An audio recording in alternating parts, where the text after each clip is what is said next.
Once again, we welcome you to Moving Forward with Young Voices, and we are happy to welcome to the program Maggie Anders. Maggie, this is your first time joining us on the show. Take a moment, tell us a little bit about who you are and what you do. Yeah, thank you so much for having me on. My name is Maggie. I work at the Foundation for Economic Education as a writer and host, and I run a sub-brand of FEE called Undoctrination, where I analyze culture through a free market economic lens. Oh, I love it. And I love the Foundation for Economic Education. Wonderful people and so much good information. And I have to admit, this article I'm looking at that was published in the Orange County Register, you are the author of this article titled, Americans Are Hungry. Gluttony is on the menu. My first instinct was, we're going to be talking about all-you-can-eat buffets and why are Americans so overweight? But no, it's kind of a different spin on gluttony. Set the stage for me. How do we approach this topic? Absolutely. So I wanted to write about this topic really using the grocery store chain called Erewhon, which is Los Angeles based, as a conduit through which to talk about a series of converging crises affecting the American people. Erewhon, for those who are unfamiliar, is kind of infamous for their overpriced luxury health forward goods. So the $19 strawberry, it's a single strawberry, but it claims to be the most perfect strawberry in the world. Or the $45.99 jar of organic pistachio spread, or the $20+ celebrity smoothie collaborations. I mean, this store is infamous for just being super overpriced, and yet it is infamous. And a lot of people are now shopping at Erewhon. But what really intrigued me was that Erewhon's popularity began taking off around 2022. The other thing that happened in 2022 was we started to see skyrocketing prices of groceries. More and more Americans having to pay for groceries with their credit cards, more and more Americans using buy now, pay later schemes to pay for groceries, and more Americans, 18 million households, in fact, reporting being food insecure. So I wanted to dig into why this grocery store chain was gaining so much popularity, why so many people were going and shopping there during a time when it seemed like Americans were struggling to make basic ends meet. So when I hear about those incredible prices, and I'll admit those are eye-popping prices, I think, this must just be for, the Hollywood elite or people who are so rich that they don't have to ask the price. But you point out in your article, there are actually people from a number of different parts of the financial strata who like to shop there. What brings them? Yeah, so I think what first attracted people there was the TikToks that exploded from Erewhon. So people trying the smoothies, trying the $19 strawberry. Food, especially luxury food, has become almost a status symbol, a way to display wealth by consuming it. And it's an accessible entry point to luxury for people during a time when they can't afford the normal status signifiers like a home or a car. This has been well documented throughout several economic crises. One guy, Estee Lauder, or Leonard Lauder from Estee Lauder, termed this the lipstick index. Women were buying more lipsticks during financial downturns because it was an accessible entry point to luxury, something that makes us feel better when we are suffering from hard economic times. And I think Erewhon has become something like that. But what's really interesting about Erewhon specifically is that it's food. So food is super impermanent, right? You buy it and you consume it almost immediately. And you don't do that with Sephora lipsticks, right? Those last a little bit longer. Food also accesses this super primal part of our brain. I like to pose in the article that you think of yourself as a caveman next time you walk into a grocery store, and suddenly your urge to shop and buy all of those like crazy processed foods in the middle of the aisles makes a lot of sense, right? So we're still, in my opinion, food obsessed. I think Erewhon is a way for people to be food obsessed but feel a little bit better about it because they're buying less, spending more, And they're basically prioritizing quality over quantity, but they're still over consuming. So it still scratches that overconsumption itch that I think a lot of Americans have today. Well, and as you point out in the article, they have the added excuse of, and it's healthy. So yeah, I'm Yeah. dropping $19 for a strawberry, but hey, this is a healthy organic strawberry, so who could blame me? Yeah, absolutely. And obesity is impacting over 50% of Americans right now, I think. So Erewhon is really interesting and compelling in that we are now trying to actually address the obesity epidemic. We're also in the age of Ozempic and Mounjaro and these other weight loss drugs. And so again, Erewhon is a way for people to overconsume in a different way. And that's why I think it's almost gluttonous. Not to say you shouldn't shop at Erewhon, but I think Americans in general have a problem with gluttony and with telling themselves no. And that's really a muscle that I'm trying to work personally, is telling myself no when I want something. And I think other people should too, because when we don't do that, we often blame these big, scary systems for our problems. I'm overspending because influencers on TikTok told me I had to. It's like nobody's forcing you to buy clothes from TikTok shop or spend $19 on a strawberry, right? That's like your own impulse to use spending as an emotional salve.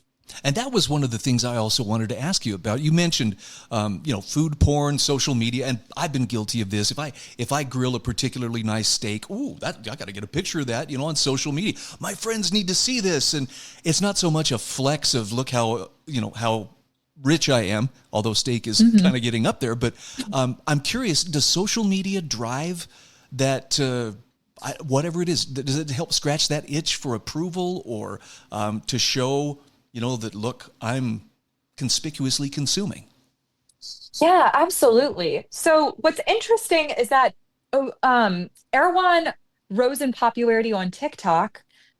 This similarly on TikTok, a new trend is emerging, which is trying to fight overconsumption by doing things like anti-hauls, saying what you're not going to spend money on. So there's kind of a war happening within people's hearts and minds, as well as on these social media platforms that we traditionally see people flaunt their wealth or flaunt how much they're spending and what they're buying, where people know that they're over consuming and want to fight it. And I want to give people the benefit of the doubt. I do think a lot of them blame capitalism or big, you know, these big systems that they think are keeping them down for their overconsumption problems. But again, I do think that the war is truly happening within ourselves. And, when we respond to financial crisis and economic downturns by spending to self-soothe, we end up harming our future, right? We end up harming ourselves in the long run. And so I think the message of the article was to think a little bit more carefully about what we spend money on. There's a term you use in here that I just love, and that's it allows us to appear mindful as we commit financial self-harm. That financial self-harm, that one hits home. We're down to under a minute here. Can you give us a nudge in the right direction for a person who says, okay, I want to be in charge of my appetites? What's a good way to start? I think a good way to start is simply by looking at what you're spending money on and asking yourself, am I doing this because I'm hungry? Am I doing this because this is what I need? Or is this giving me a dopamine hit to buy this thing? Because I think for a lot of us, we do kind of let our purchasing be guided by dopamine and what's going to give us a lot of satisfaction and pleasure. And thinking more about what is a necessity, using things up before you buy a replacement is a great tip that I've seen floating around on the internet. Again, we are talking with Maggie Anders. She's a writer and host at the Foundation for Economic Education, as well as a Young Voices contributor. Where can people find you on social media? Absolutely. You can find me on X at Maggie Moda. You can find me on other platforms under that name as well. And you can find me on YouTube at undoctrination_fee. And we are back on Moving Forward with Young Voices. Happy to welcome Brayden Myers back to the program. Brayden, you've been on here before, but for those meeting you for the first time, take a moment. Tell us a little bit about yourself. Of course. First of all, thank you for having me again, Brian. It's always a pleasure. So my name is Brayden Myers, and I'm a student studying economics, philosophy, and history at the University of Alabama. I've also done some work in tax policy, which is what we're going to be discussing today. So super excited to talk about that. Yeah, I was looking at your article on Real Clear Markets. America's youth should be free to innovate without barriers. And this is a subject that's really near and dear to me just because I've seen one too many stories about, for instance, police shutting down a little kid's lemonade stand, right? You don't have the proper permits and whatnot. And I think, boy, that is just sending a totally wrong message. Talk to me a little bit about what has been done in the state of Missouri that seeks to address the problem of too many barriers to young entrepreneurs who want to enter the market. Absolutely. So first of all, very few states have what they call lemonade stand laws, which is something that you're talking about, that essentially say, hey, kids can run a lemonade stand, right? This is good for them. This is a great way to spend time. And it builds good habits, right?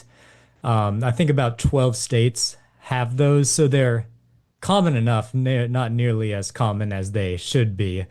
Senate Bill 145 in Missouri takes this one step further. It recognizes that kids are a unique source of creativity and have the resources now. They have skill with technology, and they can provide all kinds of things that we didn't even know we needed before to make our world a better place. Senate Bill 145 exempts businesses owned by someone under 18 from local licensing and registration. So there's still licensing at the state level, but it's just one step to make the process a little bit easier on kids. And let's talk about why is it important that young people get the opportunity to dip their toes in that entrepreneurial pool early on?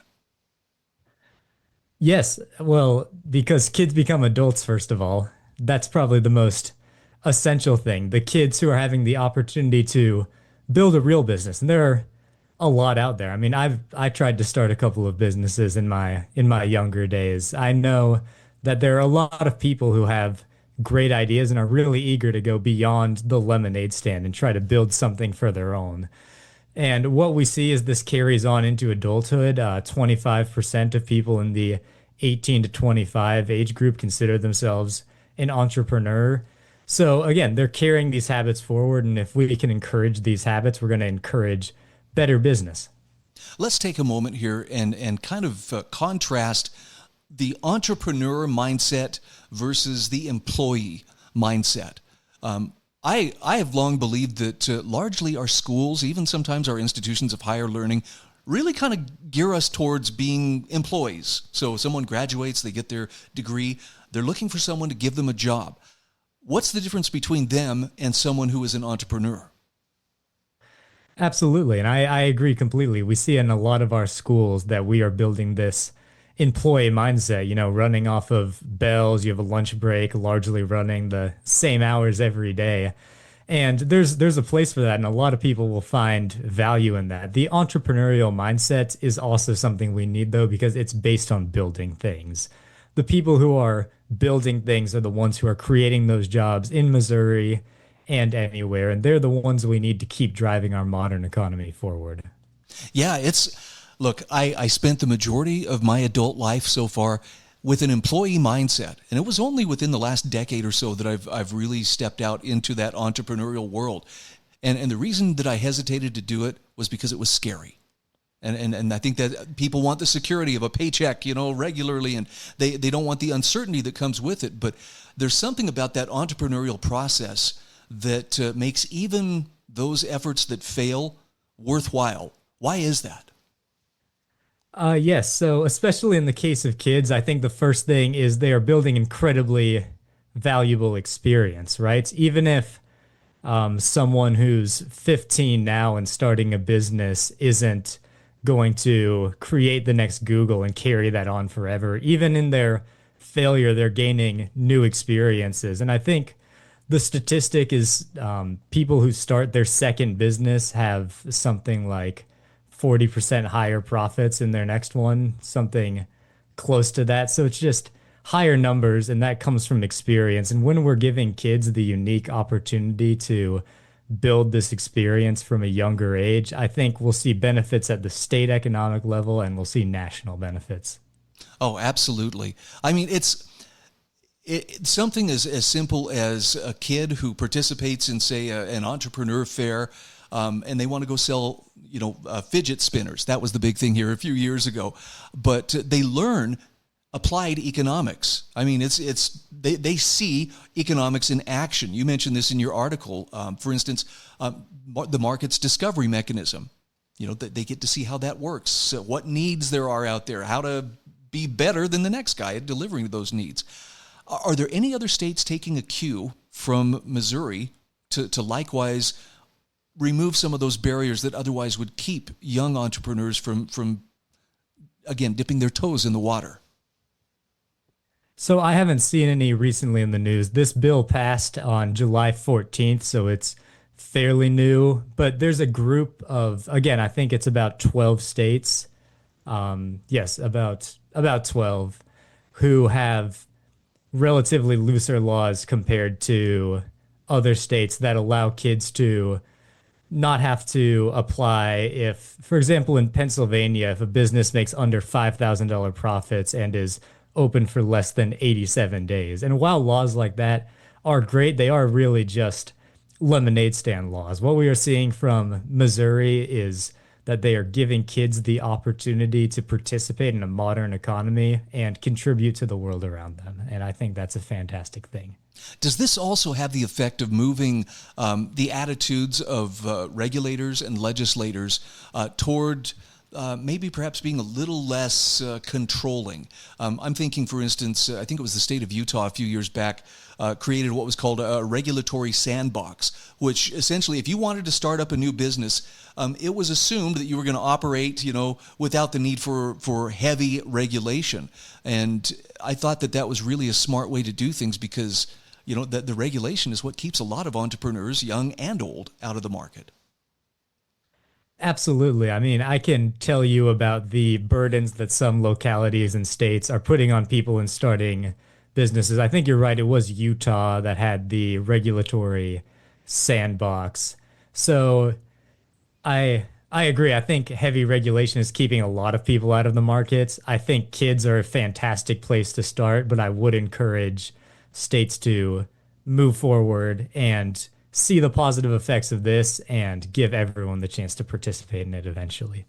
Okay, so Brayden, let me ask you this. For those states that seem hesitant to loosen some of the rules or the barriers that prevent young entrepreneurs from coming into the market, what's the excuse that they give for why we need, this level of law or regulation? As for the kids in particular, I would say there's a fairness element of things. You can talk about the benefits of regulations and whatnot, and that's a whole different story. I understand the argument saying that any business should participate in the same sandbox. We can't give a competitive advantage. But again, this is our future we're talking about, and I think it's reasonable to let them try to have a leg up and build something of their own. As to the regulations themselves, again, there's a safety concern. That's the main thing we talk about. I don't want to be drinking goat milk from someone who I don't know where they found this goat. But the point is there's a lot of validity in those concerns. And the truth of the matter is if a business fails and endangers its customers, it is just as liable whether it is from a child or an adult. It is just as responsible to the laws and rules of our country.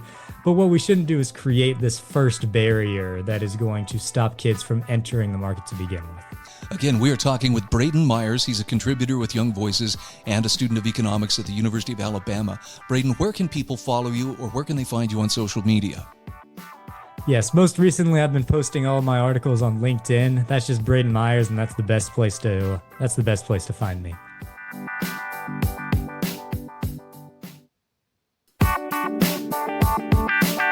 Welcome back to Moving Forward with Young Voices. We're happy to welcome Mike Fox to the program. Mike is a Young Voices contributor, and I gather you wear a few other hats as well. Take a moment, tell us about who you are and what you do.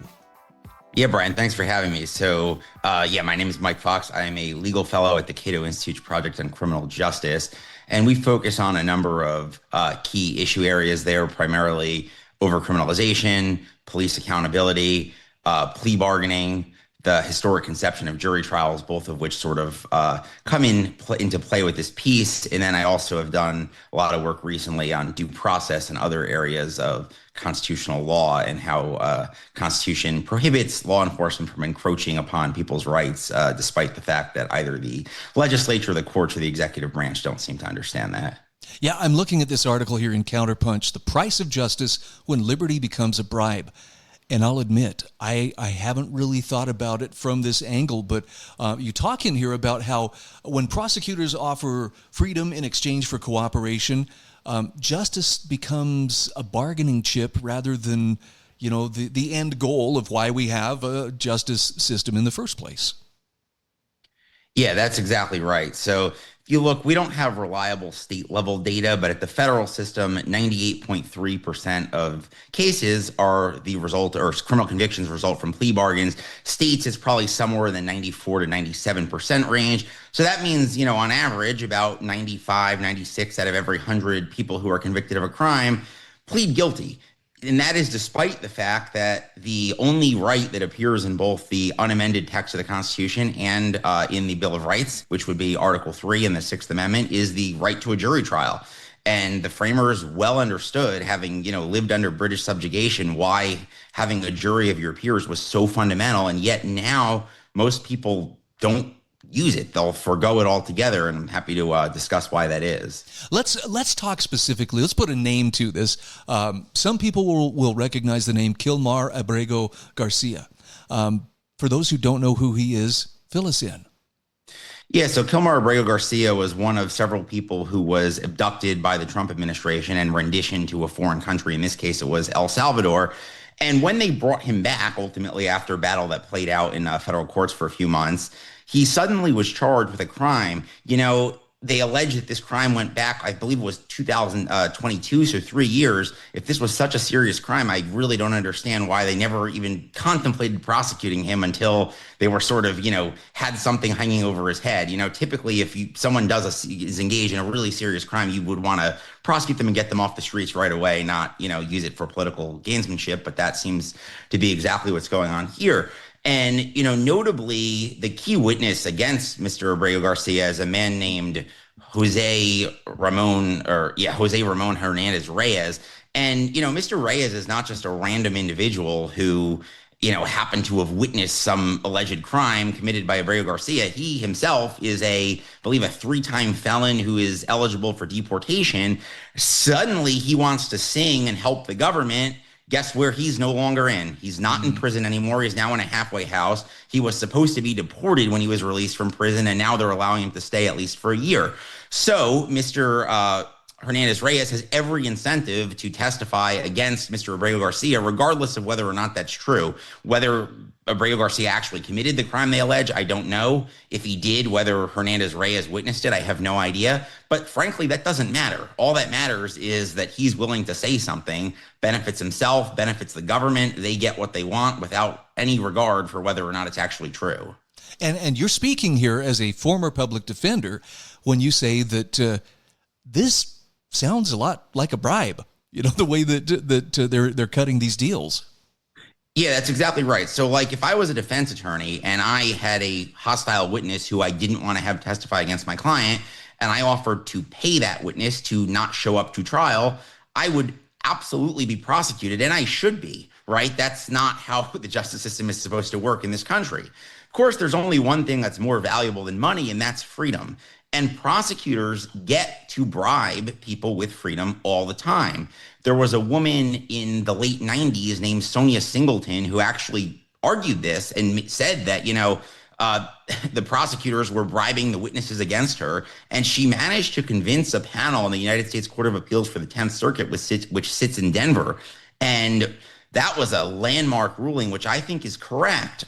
unfortunately, the Justice Department, lost their mind because heaven forbid they actually have to try cases to a jury and lose some of the leverage they have in coercing people to plead guilty. There were bipartisan conversations on Capitol Hill amongst Congress as to, what to do here. But really, what the law at issue is called, federal bribery statute. And it says that, paying a federal official constitutes bribery. There is no, plain reading of the statute that would imply that prosecutors are not federal officials. They work for the federal government. They're federal agents. There's no carve out in the statute. So as Congress was going back and forth as to whether or not to create a carve out, the United States Court of Appeals for the 10th Circuit decided to sit en banc, which means the entire court rather than a 3-judge panel. And the court, on its own volition, decided that, that statute couldn't possibly have meant to cover prosecutors, despite the fact that it doesn't have any type of, statutory language that says that. And because of that, the ruling effectually says prosecutors aren't people for the purposes of the statute. That's just insane. Anyone with a functioning brain would know that's not right. No, you make the case here, I think, very well in your article. And you also share the example of Walter McMillian. Tell us a little bit about him. Yeah, so Walter McMillian is a well-known name. There was a movie and a documentary and a book called Just Mercy that was written partly about Mr. McMillian's case. And the reason I bring up Mr. McMillian is he was another individual. Mr. McMillian spent 6 years on death row. And there was a man named Ralph Myers who had an extensive criminal history. I believe Mr. Myers was actually accused of another murder where he was eligible for the death penalty. And he was told that if he testified against Mr. McMillian, that would spare him his life. Now, mind you, Mr. Myers didn't even know Mr. McMillian, let alone was he a witness to any crime that Mr. McMillian committed, which we now know Mr. McMillian actually did not even commit the crime, right? And, even Mr. Myers, got uncomfortable with what was going on. And he told, forget if it was like the Alabama Bureau of Investigation or something like that, that he was, that it wasn't true. And they said, well, it doesn't matter. You just got to do it anyway. So he wound up testifying against Mr. McMillian, despite the fact that he was completely making it up and Mr. McMillian never even committed the crime. The issue here was Mr. Myers could either, be sentenced to death or he could testify against McMillian. And frankly, that's a hard decision to make because, a lot of times we'll get asked, why would people ever plead guilty to something they didn't do? And well, if you're a parent and you have your kids growing up, and let's say you get an offer to plead guilty for a year when you got 30 years hanging over your head if you go to trial and lose. Yeah, that's how that happens. And frankly, the Innocence Project has done studies. They've exonerated people with DNA evidence, and they found that there's a percentage of people who've actually pled guilty to crimes that they did not commit. And these aren't like minor crimes like shoplifting. These are horrific crimes, murder, sexual assault. And, it's really upsetting. Well, as you point out in the article, you take the case of the Singleton decision and what happened with Walter McMillian, and this is what it looks like when prosecutors offer leniency in exchange for testimony, which sounds a lot like, now, if you'll just toe this line, wink, wink, we'll make it worth your while. It sounds very shady. Yeah, it's exactly right. I mean, it's bribery in every sense of the word. The statute is unequivocally clear. I think Congress ought to change the statute and make it clear that prosecutors are bound by the law and that, if the government wants to convict someone, it takes a lot of money, a lot of time, and we're asking 12 citizens to step, away from their lives. So it better be something important and worthwhile. All right. Again, we are talking with Mike Fox. Mike, I know that there's a lot to, any legal issue. For people who want to get their mind around this subject better, what do you recommend in terms of resources they might access? Yeah, so my colleagues and I at Cato have actually done an extensive amount of writing and work on issues ranging from plea bargaining to overcriminalization to the role of juries. So I would go on our website, cato.org, and see what we have there, and also follow us on Twitter. Okay, and that was my next question is, where can people find you and follow you on social media? Yeah, sure. So they can find me on Twitter, and I am at FoxMike90. So FoxMike90. Thank you so much. Yeah, thank you, Brian.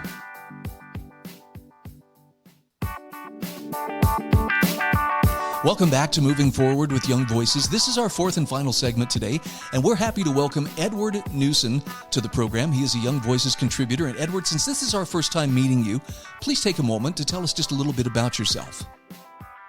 Hi, so my name's Ted Newson.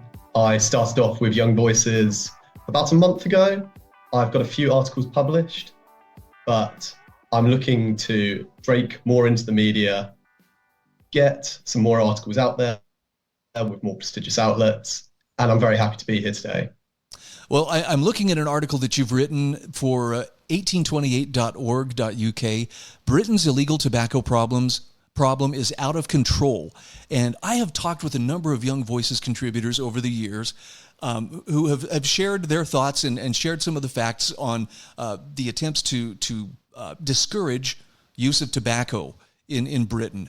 And so I would love, for those who aren't familiar with the lengths to which your government is going to try to reduce people smoking, give us some examples about some of the policies that they have embraced. Well, Brian, the British government has effectively banned disposable vapes. They're looking to ban cigarettes if you were born after the year 2009, I believe. And so really, that's a massive reduction of personal liberty, and the state has got involved in somewhere which should really be a personal responsibility. On the back of every cigarette pack in Britain, it says, "Smoking kills, please quit." And if you don't think that's enough symmetry of information, either it's completely daft. And to think that the state can just get involved, poke its nose in where it really shouldn't, and ban it outright, that's totally ridiculous. Well, it sounds as though the government has also put the squeeze on smokers through raising the taxes on tobacco, but that's had some unintended consequences, hasn't it? Well, quite right. So essentially 80% of the price of a packet of tobacco these days is only in tax, which as a headline figure is totally ridiculous. But going forward onto that, it incentivizes black marketeers to either illegally bring tobacco from other countries into Britain or to even counterfeit it themselves. And the problem with counterfeiting is there's no regulation in that at all. So first of all, the state isn't getting any money, they're not raising any tax revenue, but also the chemicals involved with the production of these cigarettes, which were often made in China, Russia, Eastern Europe, are completely unregulated. I've heard reports of people packing these cigarettes with sawdust even, and that's just the tip of the iceberg. So this comes back to a desire to keep people from engaging in a vice. And I love that in your article, you get right into this desire to stamp out undesirable habits in others. Talk to me about how you can be against these heavy-handed policies, but at the same time, you're not actively promoting that people go out and in other words, you're not working for the tobacco industry. You're not encouraging people to go out there and use it. You can acknowledge that it's dangerous, but also say, this is really not a place where the government should be exerting itself to force people into a type of behavior. Mm-hmm. Well, of course, personally, I don't smoke. I've got plenty of friends who do smoke, and to them, it's nothing more than a personal choice. And with that in mind, I don't think the government should be getting involved and completely removing freedom of choice from someone's ability to do something. And the real problem with this is I've had friends who have told me about the difference in taste between a legal cigarette and an illegal cigarette, and banning tobacco entirely and discouraging the use of vaping is only going to widen this industry, which has already lost the government £1.7 billion in tax receipts. So it's really a bit of an own goal from the British government to say, let's ban this, because all it does is open the door for a black marketeer to make even more money. If only there were some historical precedent that they could look to where a substance was banned, say alcohol in the U.S., and yet the consequences, in fact, showed it did not reduce alcohol consumption, but actually created a huge black market. Oh, yeah, that's right. We did go through that not quite 100 years ago. Completely. I mean, alcohol prohibition in the States is a prime example of where this doesn't work. All it did was drive up prices of alcohol for the poorest consumers, and it made it unregulated. So really, even though maybe drink abuse deaths went down, drinking, some people were drinking paint thinner. It was ridiculous. The fact that the entire market was unregulated essentially opened up society to massive harms courtesy of the black market. And if Britain doesn't reverse this decision, it's going to face itself in a very similar situation. Now, I have to ask you this, Ted. You're not advocating for a complete lack of regulation on tobacco, are you? Well, no, I'm not. I think tobacco ought to be regulated, and this is exactly why the black market's a bad thing, because that's when tobacco is completely unregulated. I think taxes on cigarettes are far too high because essentially they price out people from smoking, and they almost while they're intended to dissuade people from smoking, they are prohibitively expensive, which opens up a door to the black market, which is often half the price or even more so than the legal cigarettes. So really, if you look at basic economics, such as the Laffer curve, you can realize that you can tax something too much, and actually rolling back on that is going to increase the amount of legal tobacco that's sold in Britain and consumed, which is ultimately good for the government, good for tax receipts, and good for society as a result. So the idea of banning tobacco outright, you say in your article, that is a bad idea for the reasons that you've just given, as well as another reason, and that is if we concede that, well, it's unhealthy, therefore the state needs to step in and make it illegal or, do everything they can to discourage it, where does that end? I mean, it could very easily be expanded from things that are more obvious, like use of tobacco, to things like food or drink. Well, this is exactly right. And I was talking about this the other day. When you set the precedent of banning something that could potentially have health consequences years down the line, all you're going to see is, well, you're going to see regulation of junk food. You're going to see regulation of pubs. You're going to see regulation of any kind of hospitality or nutrition-based sector that could potentially have harms far in the future. I think when it comes to this, initially tobacco was regulated because there was a harm people didn't know about, and that was lung cancer and certain other cancers. Now that's very, very well known in Britain right now. There is no asymmetry of information. So to ban it entirely is sheer lunacy. Well, it appears to substitute the force of government for the reason of the individual, who really should be the one making the decision, yes or no. I want to smoke or I don't. Exactly. It's a personal decision. People understand the consequences of smoking. But if they get some enjoyment and they're willing to make the sacrifice to their health for a short-term bit of fun or a cigarette at the pub, I say let them. They put in far too much tax into the system through revenues, through cigarette taxes. They put in an awful lot of saved money into the system through not claiming their pension, as statistically they do die earlier. So I think if you want to make the personal decision to smoke, you should absolutely be able to smoke without the government getting involved and the nanny state hampering your ability to do so. I like how you put it. We should let the government get on with solving real health crises in the country, but leave the smokers the right to smoke. Very well stated. Completely. When you're talking about problems in this country, obesity is a massive issue, but no one has ever told me about banning every kind of junk food and only allowing organic food on our shelves. So again, to suggest that kind of precedent, that's silly. Once again, we are talking with Ted Newson. He is a political commentator with Young Voices UK. Where can people find you on social media and follow your work? So on Twitter, I am Newson Ted, NEWSONTED.